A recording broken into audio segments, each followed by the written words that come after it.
എന്നിട്ട് പറയടാ, നീ എങ്ങനെ? സാറേ എടാ നിന്റെ കഥയൊക്കെ ഞാൻ അറിഞ്ഞു.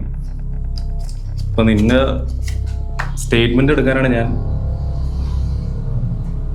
എനിക്കൊരു സീറ്റ് തരും സാറേ. ഇങ്ങനാള് കൊള്ളാലോടാ. സ്വന്തം ജീവിതം കൊണ്ട് തൊലച്ചിട്ടാവും മാസം ഡയലോഗ് അടിക്കുന്നത്. നീ കാര്യം പറടാ. എൻ്റെ ജീവിതം നാട്ടുകാർക്ക് നിങ്ങൾ കോമഡി ആയിരിക്കും സാറേ, പക്ഷെ എനിക്കങ്ങനല്ല. ഞാൻ കൊന്നാ സാറേ, ഒറ്റ വീട്ടിന് 2 തുണ്ടാകണ വാള് പണിയിച്ച ഞാനതാ.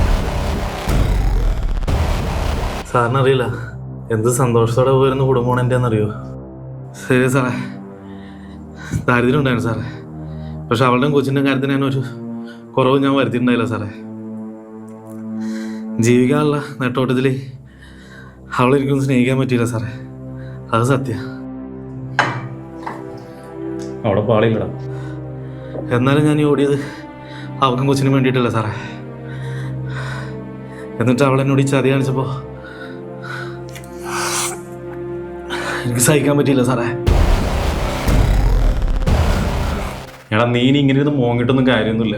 പെണ്ണിനെ സ്നേഹിക്കേണ്ട സമയത്ത് സ്നേഹിക്കണം, അല്ലെങ്കിൽ ഇങ്ങനെയൊക്കെ ഉണ്ടാവും. സൊസൈറ്റിക്ക് പറയാനുള്ള ന്യായം അല്ല സാറേ, സാറിനാണല്ലോ സാറേ. സാറിന് കൃത്യസമയത്ത് സാറിൻ്റെ ഭാര്യനെ സ്നേഹിക്കാൻ പറ്റിയിട്ടുണ്ടാ?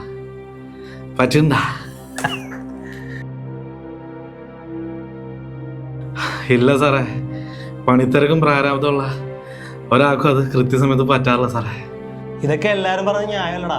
നമ്മുടെ ഈ ന്യായത്തെ പറ്റി ആരും പറഞ്ഞ് കേൾക്കാറില്ല സാറേ. എനിവേ, ഞങ്ങളുടെ ബാക്കി പരിപാടി നോക്കാം. സാറിന് ഇത് 1000-1 കേസാ സാറേ, പക്ഷെ എനിക്കിതെൻ്റെ ജീവിതം സാറേ. അവളെനിക്ക് ഒരുപാട് ഇഷ്ടമായിരുന്നു സാറേ.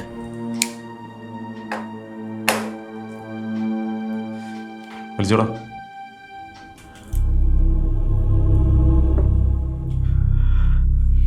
അവളെ ഞാൻ കുറ്റപ്പെടുത്തില്ല സാറേ, എല്ലാം എൻ്റെ തെറ്റാ.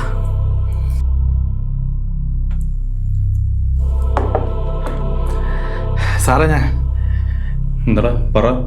ഞാനൊരു കാര്യം ചോദിച്ചോട്ടെ? സാറിൻ്റെ വീട്ടിലാണ് ഇങ്ങനെ ഒരു സംഭവം നടന്നെങ്കിൽ സാറേ, സാർ ആരുടെ ഭാഗത്ത് നിൽക്കും? ആരുടെ ഭാഗത്ത് സാറേ ന്യായം?